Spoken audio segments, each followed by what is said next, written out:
Bienvenidos a un nuevo programa de Cancha Abierta. La verdad que hoy, Fernando, no he hecho esta introducción para crear hype porque ya todo el mundo ha ido viendo nuestras conversaciones por LinkedIn, que ahora explicaremos cómo ha sido.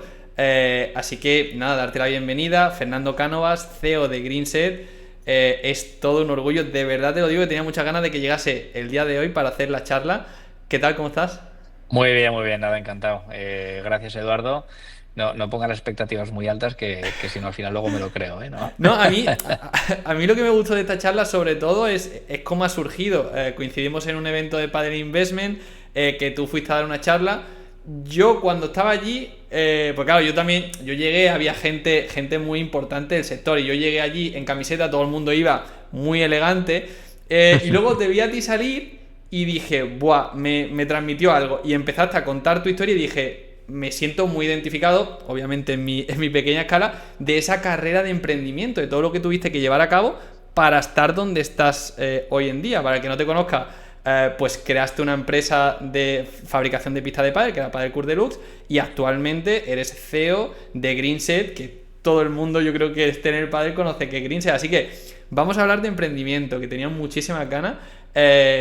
Cuéntame un poquito cómo llegas hasta el pádel, cómo empezaste en esto de la ingeniería. Pues bueno, yo un poquito por mi background al final yo soy arquitecto técnico, ¿vale? Terminé la carrera en el año 2003 y empecé con el sector de la construcción. El sector de la construcción es un sector súper bollante. Yo vengo de familia de arquitectos técnicos, ¿vale? La construcción me encanta.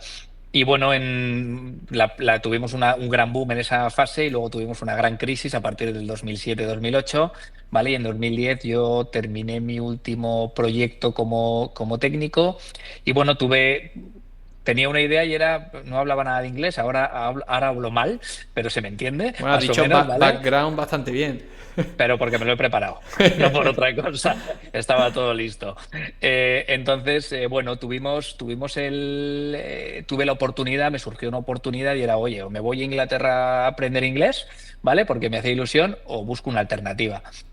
A mi mujer no le hacía mucha gracia lo de que me fuera a Inglaterra y surgió la idea de montar una empresa, una empresita. O sea, empezamos dos socios con una idea de ver qué hacemos con el pádel, ¿vale? Si teníamos una oportunidad de hacer algo. Y bueno, tengo una historia personal, no sé si quieres que te cuente un poco Hombre, la historia claro. personal porque es curioso, ¿vale? Yo vengo de una familia muy conservadora, mis padres son súper conservadores, técnico, mi madre funcionaria. Y bueno, tuvimos la oportunidad de, cuando empezamos esto, yo le dije, ostras, voy a montar una empresa de pádel, voy a llevármelos a comer un día y le explico el tema. Y les expliqué que iba a montar una empresa de pádel. Mi padre, que es súper conservador, me echó una bronca de tres pares de narices, literalmente. O sea, se enfadó muchísimo conmigo, decía que no tenía ni idea, que no sabía nada de empresas. Cierto es, no tenía ni idea de empresas, ¿vale? Pero no, le eché muchas, iba a decir una palabrota, pero estamos en un podcast y le eché muchas ganas, Sí. ¿vale?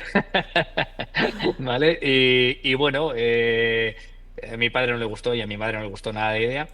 Y cuando salimos de esa comida bueno, estaba con mi novia, que es mi actual mujer, obviamente, ¿Qué edad y tenías en aquel entonces?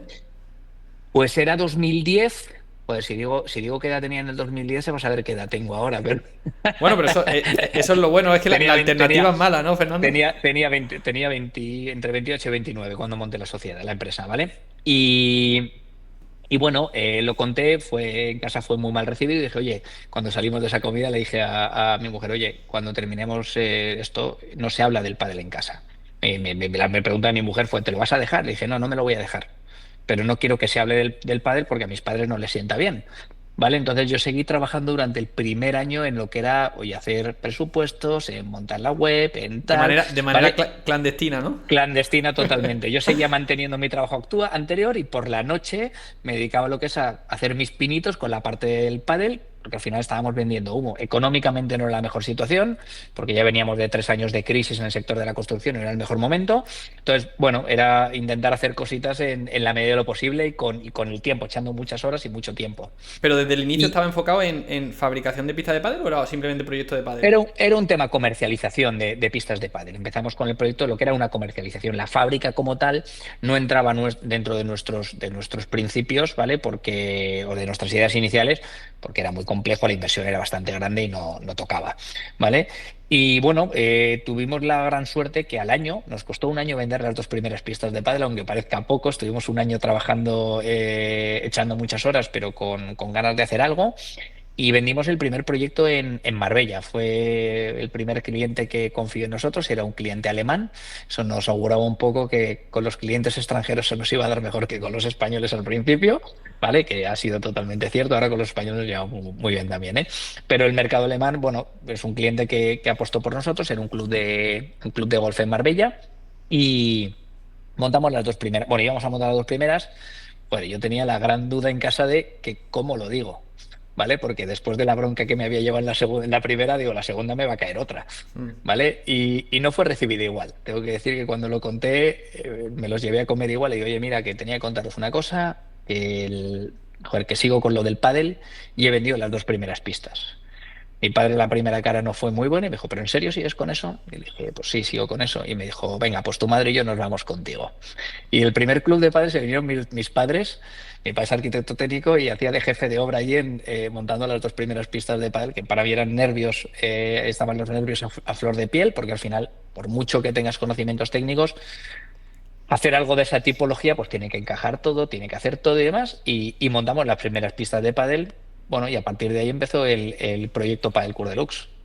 Vale, porque dentro de montar esas pistas de pádel, que parece, claro, yo a día de hoy como lo veo, claro, las pistas se montan solas, ¿no? Tú compras las pistas del Sí, club, se han sí. montado, pero al final ese arquitecto, ¿por qué empieza a montar esas pistas de pádel? Porque sí que he escuchado más casos de dueños de marcas de fabricación de pistas que ellos empezaron montando las pistas. ¿Es complejo montar una pista?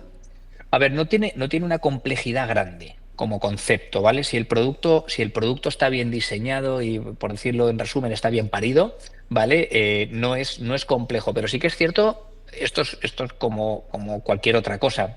Hacerlo es fácil, hacerlo bien ya no es tan fácil, ¿vale? Entonces, cuando las cosas las quieres hacer bien, pues hay un nivel de exigencia bastante grande en lo que hacemos en el día a día, ¿vale? Entonces, esa complejidad te lleva a intentar tener una mejora continua en el producto, intentar, bueno, industrializar un poco el proceso, que es un poco nuestra idea en el 2021, fue convertir lo que era el sector de la fabricación de pistas de pádel, como se conocía al uso en ese momento, a convertirlo en una industria como tal. ¿Vale? Entonces es cuando montamos una fábrica de verdad. O sea, hasta ahora teníamos talleres, hasta ese momento teníamos talleres propios, pero que íbamos, bueno, era como un Lego, íbamos montando Sí. naves, más naves cuando nos hacía falta. Entonces era un mix de naves sin una organización clara, sin una estructura productiva clara.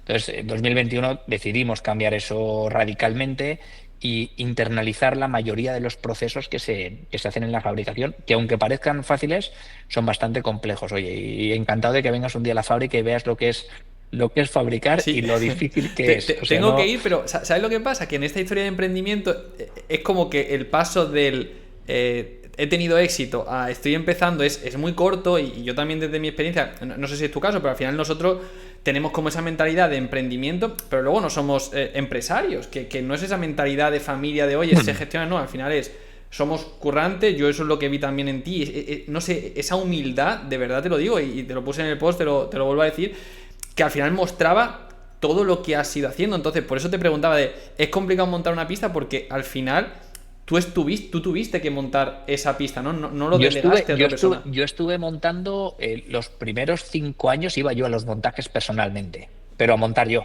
Pero primero porque no había recursos, ¿vale? Y luego el segundo club que montamos, que fue en Londres, fue bastante mal, fue un máster que hicimos, ¿vale? Fue bastante mal porque no funcionó el club y el cliente no nos terminó de pagar. Entonces, arrancamos el negocio con una deuda. Pero sí que es cierto que en ese momento no dudamos en seguir para adelante. O sea, no existía la duda. Ahora me lo preguntas y me dijo, joder, ¿y por qué no cerrasteis? ¿Qué es lo que habría hecho cualquier otro y empezar de cero desde otro sitio con una deuda sin pagar a los proveedores? Es una cosa que ni se planteó como concepto, Mm. ¿vale? Nos endeudamos más, pusimos todo lo que teníamos medio ahorrado para intentar de alguna manera seguir para adelante. Ahora, hay mucha gente que me dice, ¿y si volviera a pasar, lo harías? La respuesta creo que sería un no rotundo. No volvería a hacer lo mismo que hice. O sea, a lo mejor iría un poco más a la parte más radical, ¿eh? Pero sí que es cierto que en ese momento no dudamos de eso y tiramos para adelante. ¿Y en qué Tiramos momento? para adelante. No, sí, Dime, perdón, dime, perdón. perdona.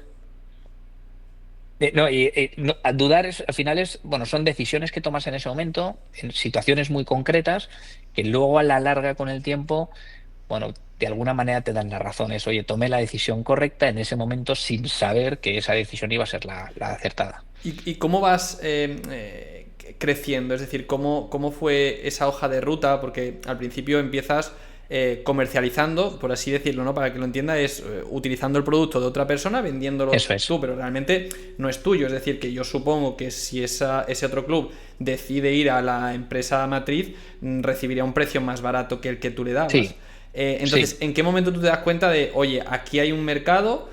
¿Cuál es el siguiente paso? Porque pasar de ser simplemente una persona que utiliza un producto a fabricar. A ver, es verdad que la pista de pádel, cuéntanos un poquito. No estás tampoco fabricando algo nuevo, ¿no? Es muy parecido. O, oye, que yo no tengo mucha idea, que me estoy metiendo. No, que sí, no, sí, al final está, pues, vamos a decir, todo prácticamente hecho, ¿vale? Y te ¿Vale? digo prácticamente porque siempre existen pequeñas innovaciones, intentar desarrollar el producto, intentar tener una mejora continua en el producto para que, bueno, para que el cliente al final tenga cada vez menos problemas, que es lo que pretendemos. Oye, que en el tiempo, ese CAPEX que hablaba en aquella charla, ¿vale? Que cada vez tenga menos problemas.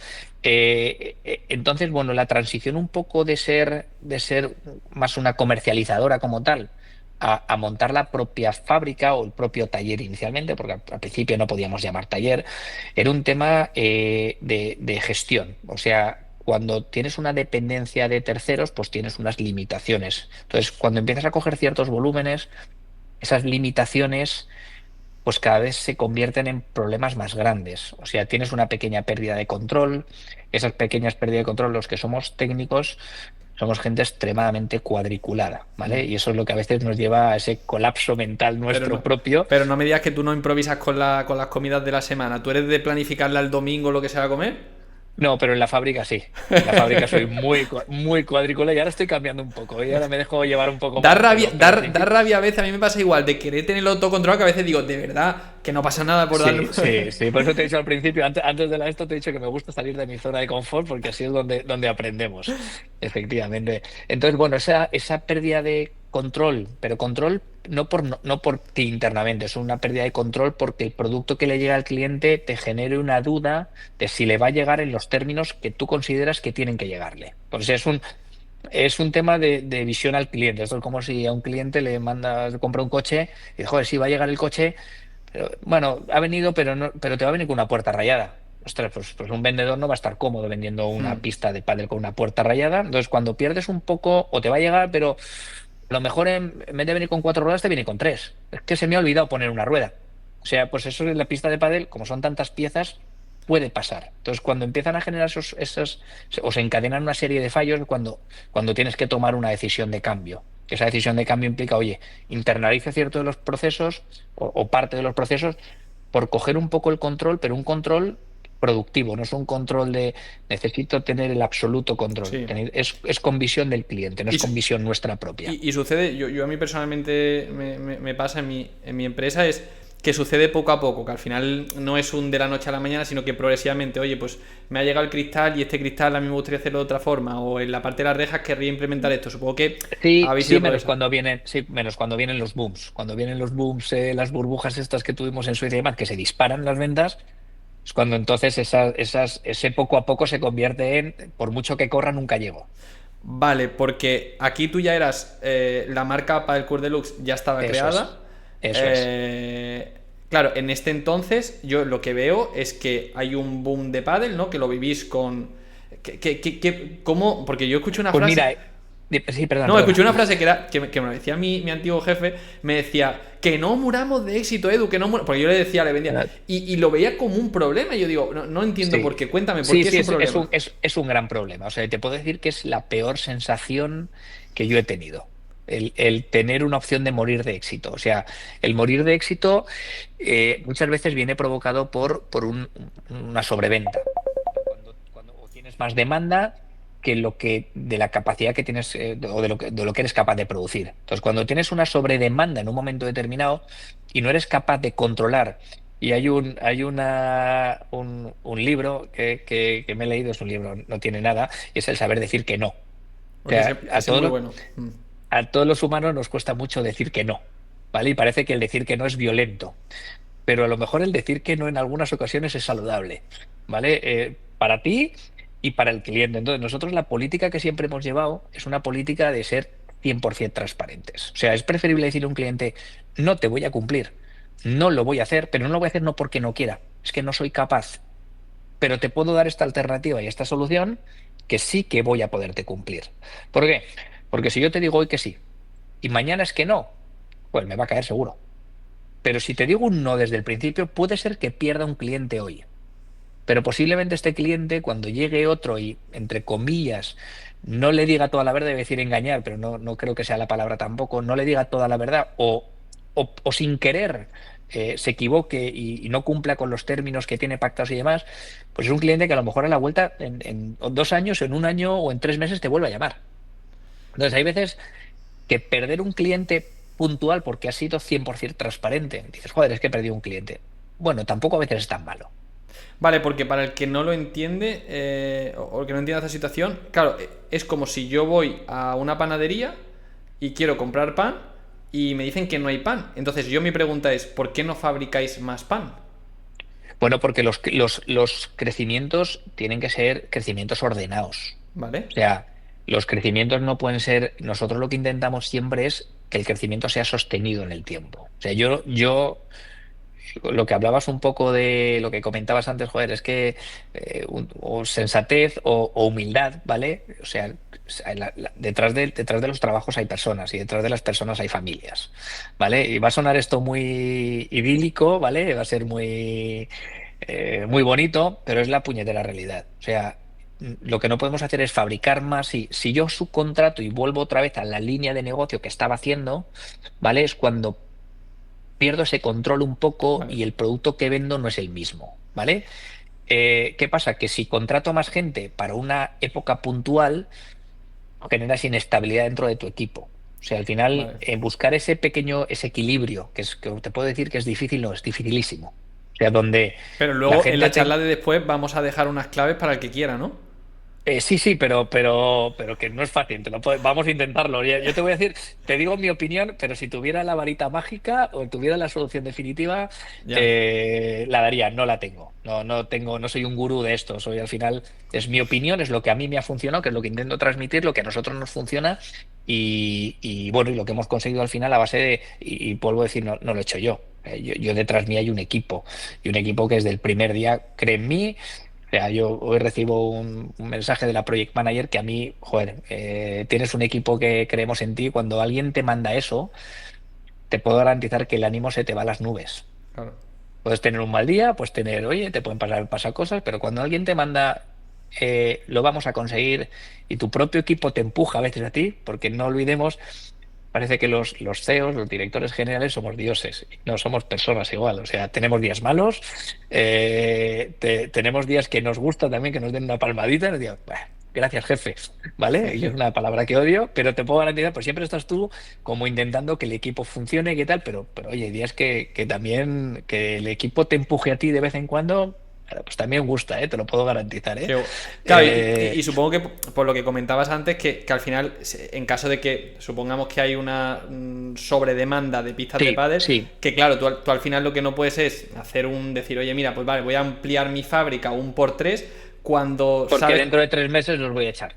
vale, o incluso que tú también la inversión que hagas sea perjudicial para la Sí, empresa, ¿no? efectivamente. Entonces tienes que hacer un crecimiento y eso es lo que te puede provocar lo que comentabas antes, ese morir de éxito. O Vale, sea, esa sobredemanda en un momento te puede decir, primero, que te sobrestoques, que compres más material del que tocan, porque luego, porque detrás de esas burbujas buenas vienen crisis.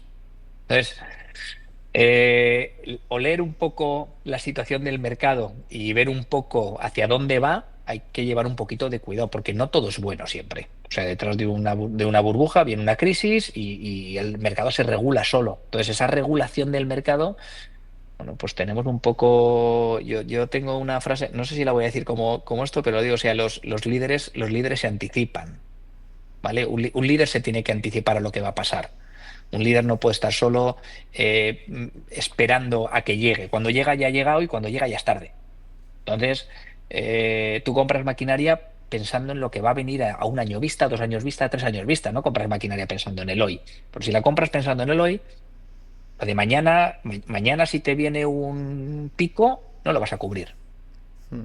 Entonces, generar esa credibilidad, y creo que es un triángulo, ¿vale? Y es un tema de clientes, es un tema de equipo y es un tema de trabajadores versus familia. O sea, generar ese triángulo de equilibrio, ¿vale? Y tiene que ser un triángulo perfecto, ¿vale? Es difícil. Vale, y ahora vamos a pasar a... Qué guay, ¿eh? Es que a mí me encanta esa parte Yo supongo que conforme vas avanzando y vas consolidando también el proyecto, vas dando prioridad también a otras facetas. Yo, por ejemplo, mi faceta personal siempre me ha costado mucho, todo el tema de familia, que ahora me comentarás un poquito el tema de tu pareja. No sé si tienen niños o no, pero bueno, en caso... Tengo niños, tengo niños. Bueno, no, yo lo sé, solo te lo preguntaba para que tú lo comentaras. Pero claro, a mí siempre me ha costado mucho porque de verdad es mi foco 24 horas, es el proyecto y descuidamos. Cada vez me cuesta un poquito menos, pero ¿en qué momento? Claro, porque, vale, empiezas de la nada, pero claro, empiezas a vender pistas y esta es la realidad. Tu vida cambia. ¿En qué momento? Claro, uno, tienes que dedicarle más tiempo a tu empresa, que por norma general trabajamos más y dejamos de lado pues esa parte de pareja. ¿Cómo lo puedes compaginar o cómo lo has compaginado? Pues mira, siempre dicen que detrás de un gran hombre hay una gran mujer, ¿vale? Yo le daría la vuelta, ¿vale? O sea, la única manera de poder compaginar todo esto, ¿vale? Es un equilibrio. O sea, y el equilibrio, te puedo garantizar, el equilibrio para mí no es... Hay mucha gente que dice, no, mismo tiempo familia, mismo tiempo amigos, mismo mi tiempo trabajo. Cuando eres emprendedor y empresario, yo espero que en algún momento de mi vida eso se pueda conseguir, pero en la mayoría asumes que no va a ser así. O sea, es imposible. Entonces, sobre todo es que tu pareja, en este caso mi mujer, respete y acepte, y mis hijos respeten y acepten un poco cuál es mi rol dentro del equipo familiar, ¿vale? Del núcleo ¿Vale? familiar, ¿vale? Porque al final siempre le digo que somos un equipo, o sea, yo no podría hacer lo que hago si mi mujer no me apoyara en otras cosas y mis hijos no fueran responsables en lo que hacen. O sea, ese equilibrio no existiría. Entonces, es una decisión que se toma a nivel de equipo, es una decisión que se toma a nivel de grupo y no es un equipo de trabajo, es un equipo de trabajo en otro sitio, ¿vale? Pero es una decisión que se tiene que tomar grupal, ¿vale? Y al final a mí me ayuda mucho que mi mujer en ese momento pues pueda, primero que no dude de lo que voy a hacer. O sea, cuando yo digo voy a hacer esto, mi mujer desde el minuto cero me dice, si tú crees en eso, tira para adelante. ¿Has tenido Entonces, alguna situación que tú hayas dicho, esta situación otra persona no me diría tirar para adelante? Que tú digas, eh, esta en concreto. Buah, buah, yo creo que podría tener una, no, tendría cientos, cientos. O sea, yo tengo, mira, ahora me dices uno y me ha venido una a la cabeza y creo que no lo haría todo el mundo, ¿eh? Cuando montamos el Club de Londres, por el segundo club que montamos, el primer club que montamos en Londres fue el primer club fuera de España. Bueno, cuando compramos los vidrios, por la inexperiencia lo voy a contar y seguro que mis compañeros fabricantes cuando lo digan digo, joder, este es tonto. Pues sí, no caímos en eso, ¿vale? Claro, yo compraba el vidrio y le digo, no, y quiero el kit de tornillería de los vidrios, al fabricante de vidrios, dando por hecho que el neopreno venía. O sea, el neopreno son las tiras negras que se ponen para que el cristal no toque el hierro, ¿vale? Y Para cuando que llegamos no, allí para a que no pete, montar, ¿no? para que no pegas eso, para que no se rompa, ¿vale? Y cuando llegamos allí a Londres, montamos la estructura y empezamos, y el neopreno, y el neopreno, y el neopreno, y el neopreno, y llegamos al fabricante, y el neopreno me lo has puesto, y dice, no me lo has pedido, tío, te lo tenía que pedir o dentro del kit venía. Es absurdo, ¿eh? O sea, es de primero de esto, y luego a partir de ahí empezamos a aprender. Pues yo lo que hice fue levantar el teléfono y le dije, cariño, necesito que te vayas a Murcia, necesito que cojas esto y necesito que te vengas a Londres esta noche. Y mi mujer no lo dudó. Se fue con su suegro, mi mujer no tenía coche, se fue con mi suegro a recoger el neopreno, se fue al aeropuerto con 2 bolsas, Le compré el billete, se vino a Londres y ella al día siguiente por la mañana trabajaba. Se quedó toda la noche trabajando conmigo porque íbamos con retraso y por la mañana se fue a trabajar. Se cogió un avión, se volvió a Alicante y se puso a trabajar. Entonces, Sí, sois como, un equipo, tiene que ser un como equipo. anécdota al final, no hay duda de eso. Oye, necesito esto, te ayudo. ¿Vale? Entonces, bueno, pues hacía tiempo que no contaba esta anécdota, ¿eh? No, no me ha venido a la cabeza ahora, ¿eh? Vale, y entonces, claro, esta es la parte del emprendimiento que, repito, es muy dura y yo a día de hoy sigo Sí, picando muchas piedras sí, y no te lo sí. ponen nada fácil porque de verdad No. que es muy complicado. Pero claro, aquí hay un cambio de tornas y es, vale, pues de repente Greenset, yo aquí no tengo mucha información, cuéntame tú, pero Te Greenset cuento yo. se interesa por ti y dice, oye, tu empresa ya es sólida, porque en ese momento tú ya tenías una estabilidad económica buena, ¿no? Todavía estabais... Sí, cuando Greenset y el fondo de inversión entra ya a tocarnos la puerta, ¿vale? El proyecto ya está muy consolidado, la fábrica nueva ya está montada, o sea, la inversión yo la hice previa a que entrara el fondo de Greenset. Yo soy un poco kamikaze, como te he dicho, soy un poco kamikaze con eso y me gusta siempre intentar ir por delante. Y ya hicimos una inversión en robótica, montamos un horno de pintura, montamos el corte láser, ¿Y eso hicimos, quién lo paga? sale de las cuentas de la empresa. O sea, Vale, que supongo es que inversión propia. con deuda, ¿no? Es decir, que tú vas al banco y pides... Parte de deuda, parte de los beneficios, o Vale. sea, hicimos un poco un mix de todo. Parte lo reinvertimos, o sea, nosotros al final, un proyecto, cuando hablamos de inversores, mucha gente un poco más desconocedora de esto piensa que los empresarios ganan mucho y ganan mucho y ganan mucho y ya está.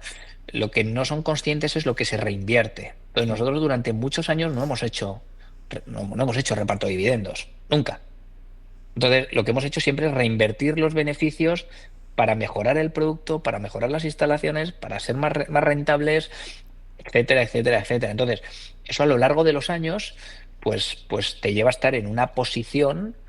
Mira, nosotros hacíamos una cosa y era cada mejora en el producto, oye, hemos mejorado el sistema de soldadura, hemos hecho una mejora a nivel productivo, no sé qué, hemos intentado conseguir hacer esto. Todas esas mejoras las reinvertíamos en el propio producto. O sea, si yo un año me ahorraba 200 euros en el producto, en vez de decir 200 euros más que he ganado, lo que hacía es, ¿qué puedo implementar en la pista donde me gaste 200 euros más? Para mejorar el producto sin perder margen. No sé si me he Sí, explicado. sí, sí, totalmente. Vale, entonces eso se ha hecho durante años. Entonces, todas esas mejoras, a medida que tú vas avanzando, te hacen posicionarte en una parte del sector, primero con un producto de calidad premium, ¿vale? Y con un precio muy, muy competitivo.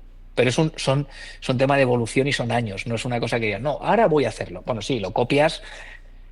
La parte del sistema productivo no es tan sencillo, ¿vale? Te puedo garantizar que es lo complejo. Esto no es comprar hierros, soldar hierros, vender hierros o pintar hierros y vender hierros. Tiene algo más de complejidad, ¿vale? Entonces, todo eso es lo que hemos ido implementando durante años. Claro, para así explicar un poquito lo que sería la comparativa o la diferencia, si tuviésemos una vaca, tienes la opción de ordeñarla, sacar leche y que te dé esa rentabilidad, o hacer la vaca cada vez más grande, bueno, más apetecible para que alguien te la pueda comprar. Y en este Justo. caso fue un poco lo que tú estabas haciendo, claro, Pero yo ¿no? no, sí, pero yo no, yo la vaca no la engordé para venderla, ¿eh? O sea, se lo digo, o sea, yo he sido siempre creyente del proyecto. Quería crecer el proyecto, quería evolucionar el proyecto, pero es un tema de satisfacción personal. O sea, cuando eres emprendedor, para mí los negocios o crecen o decrecen. Hmm. No hay horizontalidad Yo en lo los veo igual, sí, proyectos. sí.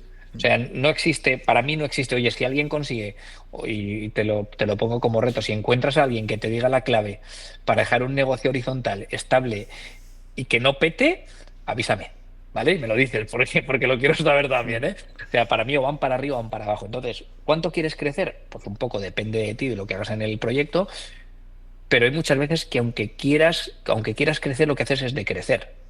Entonces, Porque por situaciones del sector, situaciones del mercado, en todos los negocios pasa. Si no, todo el mundo sería Sí. multimillonario, todo el mundo funcionaría, todas las empresas serían maravillosas y todo sería muy bonito. Y no funciona así. Vale, entonces ¿Vale? tenemos esa llamada. Pues, nos quedan 10 minutitos. Es que ahora estas charlas Sí, que estoy nada, haciendo, Fernando, las estoy haciendo más cortas. Porque antes me nada, enrollaba mucho, pero perfecto. es que de verdad es que se me está. Tengo mil cosas que quiero hablar Nada, no te y no me da preocupes. tiempo. Entonces te llaman. Porque ¿cómo es esto de las compras? ¿Te llaman por teléfono, a través de un correo? ¿Cómo Pues se hace? mira, pues hay varias, o sea, hay varias opciones. Yo al principio cuando me llamaban recibí varias llamadas. En el momento que pasas unos números y das unos números y unos resultados, pues bueno, empiezas a ser interesante para un inversor, ¿vale? Nosotros nos llegó hasta el Banco Santander, que querían que fuéramos una de sus adquisiciones anuales. Banco Santander hace algunas adquisiciones con unos fondos de inversión que tienen ellos propios. Bueno, y les dijimos que no, pero no por nada, porque es que el proyecto no estaba en venta. O sea, el proyecto no se vendía, no era un tema de capitalizar, no era un tema de tal. ¿Qué pasa? Que cuando nos tocaron la puerta BD Capital y Greenset, eh, había otro proyecto detrás. O sea, no era el vender una compañía, era crear un proyecto nuevo. Crear un proyecto nuevo asociado a una marca reconocida del tenis. Nosotros en acrílico se hace el Australia Open, se hace Davis Cup, se hace Torino, se hace Six King Slam, Dallas, Cincinnati, todos esos torneos Para los Australia me tienes fabricamos que. con Greenset. Fernando, me tienes que sacar alguna entrada, pues yo voy a Australia este Nada, año, ¿eh? eso. Este año, a final de Eh, año vas a Australia, bueno, el año que viene, inicio de año. nos vemos allí entonces. Ah, Yo ¿tú vas a también iré. estar? Yo estaré. Así Oh, que Fernando, me vas a hacer la persona más feliz del mundo, ¿eh? lo cuadramos, no te preocupes. Hacemos algo ahí, así que no sufres por eso. Acrílico te refiere lo que sería la Lo que es superficie, la ¿no? pista, la superficie de tenis, Vale, sí. vale, Sí, vale. entonces, bueno, en Australia se hacen casi 100 pistas todos los años para los torneos que se hacen a principio de año. O sea, es una línea de negocio importante y hay una repercusión a nivel mediática muy importante. Somos un referente a nivel mundial. ¿Y Greenset hacía pádel antes de entrar vosotros? No hacía pádel. Ah, vale, Entonces, entonces. Vale. esa sinergia, claro, cuando creamos un proyecto nuevo, hablo de ser la única empresa a nivel mundial que puede, y ahora que está muy de moda también el pickleball, ¿vale? Que podemos construir la totalidad de los deportes de raqueta, lo que son las instalaciones de los deportes de raqueta. Nos falta el badminton, que no hemos entrado ahí todavía, Sí. Y ¿vale? y Pero el ping-pong, que es muy de verano. sí, pero el ping-pong no hacemos mesas de ping-pong tampoco. Entonces, nos gustan más los deportes atemporales, no tan temporales. Deporte de verdad, ¿no? Sí, ¿vale? Y entonces, bueno, hacemos pickleball, hacemos tenis, hacemos pádel y hacemos una parte del sector que se llama urban. Y con el urban, si te metes por internet y seguro que lo buscas, hacemos, por ejemplo, el track, el BMX track de París, ¿vale? De las Olimpiadas de París, Sí, eso, es que eso fue súper importante. ¿vale? Esa pista es nuestra. Esa pista de BMX, esa morada, es nuestra la pista. Entonces hacemos cosas muy chulas fuera de lo que es parte del tenis. Eso es una línea de negocio que se ha abierto nueva y bueno, que está dando bastantes buenos resultados. Vale, entonces, claro, ahora ya cobra sentido que realmente no es un te compro, sino Eso que, es. claro, de hecho tiene Creamos un sentido. proyecto nuevo, entonces lo Vale. que hacemos es una sinergia conjunta, nos ponemos bajo el mismo paraguas de marca, creo que es lo que tenía sentido en ese momento, trabajamos con una única compañía y empezamos a evolucionar bueno, todos los deportes en conjunto. Entonces, bueno, pues cuando entra un proyecto de pickleball, tenis y pádel, pues somos los únicos que internamente podemos hacer todo. A nivel mundial hablo, ¿eh? O sea, Claro, suena muy gordo, ¿vale? Pero hoy en día es la realidad. Sí que habrá algunos que podrán subcontratar una parte, pero no son ellos. correcto. Bueno, nosotros el producto lo fabricamos nosotros de acrílico, es un producto bajo patente, con unas condiciones, con unas especificaciones técnicas, y es un producto que está, bueno, más que testado y reconocido a nivel mundial. Vale, y entonces, claro, antes que había otro CEO, porque a ti te ponen como CEO. CEO, para Bueno, que no lo sepas, es el jefazo, aunque a ti no te guste escucharlo, pero es eso. yo soy uno más del equipo, ¿eh? Yo estoy tenemos también a Javier Sánchez Vicario, ¿vale? Que es quien llevaba la parte de acrílico, ¿vale? Entonces, bueno, en paralelo seguimos trabajando en conjunto, ¿vale? Para llevar ambas unidades de negocio. Ahora estoy metiéndome un poquito más en el acrílico para intentar ayudar un poquito en esa parte, ¿vale? Pero bueno, al final el equipo desde el principio y hasta ahora sigue siendo el mismo. Intentamos que esto vaya. O sea, al final a mí lo de los títulos no Sí, me es gustan verdad. mucho, Es los odio un poco. por darle un poquito de empaque. Si Pero si lo quieres hacer para que suene bien, vale, pero uno más. bueno, a ver, Uno más que tira millas y que empuja lo que puede. sí, pero bueno, que al final también, ojo, que CEO también supone una responsabilidad. Es decir, al final la máxima responsabilidad, por norma, yo hablo a nivel general en una Sí, empresa, sí, sí, recae en una sí, persona. sí. Y luego yo creo que tu rol aquí cambia, ¿no? Porque antes estábamos hablando de un perfil más técnico, arquitecto, emprendedor. Ahora han cambiado las tornas. Cuéntame cómo es ese cambio de Pues mira, funciones. lo más difícil es primero saber qué tienes que hacer, cuál es tu nuevo rol y qué es lo que tienes que hacer en el día a día. Porque te puedo garantizar, cuando tú haces, voy a llamarlo un poco micromanagement, cuando llevamos compañías internas donde no hay una estructura hablo de a nivel de organización como tal, tan definida como tenemos ahora, pues eso al final es, bueno, pasa todo por ti, tú gestionas, decides, haces, deshaces, o sea, con tu criterio personal. ¿Qué pasa? Que eso cuando tienes unos socios, hay gente que lo ve como un punto negativo, yo lo veo como un punto positivo. O sea, te quitas mucha presión cuando tienes gente que también opina. Gente que dice, tener socios, prefiero estar solo. Bueno, prefieres estar solo si no quieres reportar. Pero si lo que quieres es crecer el negocio y demás, 5 ojos ven más que uno. Entonces es mejor, o 5 personas ven más que una. Entonces es mejor, bueno, si no hay nada que esconder, oye, tengo este problema. Yo, por ejemplo, una de las máximas que el fondo decía, dice, lo primero que decía era, las buenas noticias pueden esperar. Estamos muy acostumbrados a nivel hoy en día de contar siempre lo bueno y hemos aprendido a dejar lo bueno a un lado. O sea, lo que hay que contar rápido es lo malo. Cuando tienes un problema, para solucionar el problema rápido. Las buenas siempre van a ser buenas. Entonces las puedes contar pasado mañana que no pasa nada. Entonces es una máxima que hemos aprendido e intentamos llevar a cabo en el día a día. Oye, intentamos hacer frente al problema que tenemos hoy. Lo bueno, ya nos sentamos un día y tomando un café nos cuentas qué tal va, lo bueno que somos y cuántas cantidades de pistas hemos vendido. Pero si hay un problema, cuéntalo hoy. Vale, pues a ver, a mí yo tengo una última duda. Bueno, ahora hemos estado hablando también un poquito de Green Sheet, pero claro, aquí mi duda es ¿por qué no te retiras? ¿Por qué no te jubilas? Porque otra persona puede decir, a ver, tú ya nos has comentado que formas parte de ese proyecto, como que se han unido esos dos proyectos, pero para el que no lo sepan, ¿por qué en un momento no se puede tomar esa decisión de decir, oye, pues, joder, me ha ido muy bien, me lo he currado? Son decisiones personales. Vale, O es sea, es una simplemente. decisión personal. A mí me encanta lo que hago. Ya, claro. Aunque tenga días malos, y hay días que digo, me pegaría cabezazo contra una esquina, contra una pared, ¿vale? Mi mujer dice, si es que eres masoca.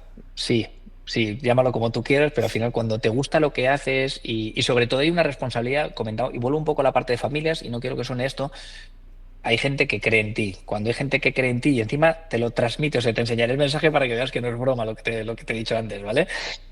Cuando hay gente que cree en ti, el retirarse para mí sería un abandono y a mí eso no me gusta. O sea, Mm. cambias tu rol, cambias tu forma de funcionar, delegas, creo que es lo más complejo que he tenido que aprender a hacer, el delegar, porque yo antes no delegaba y ahora bastante. ¿Vale? Seguro que el fondo me dice que no todavía es suficiente, pero, pero bastante es lo más difícil. El delegar, sobre todo el confiar ciegamente en el equipo que tienes. Si tienes un equipo en el que no confías, cambia el equipo.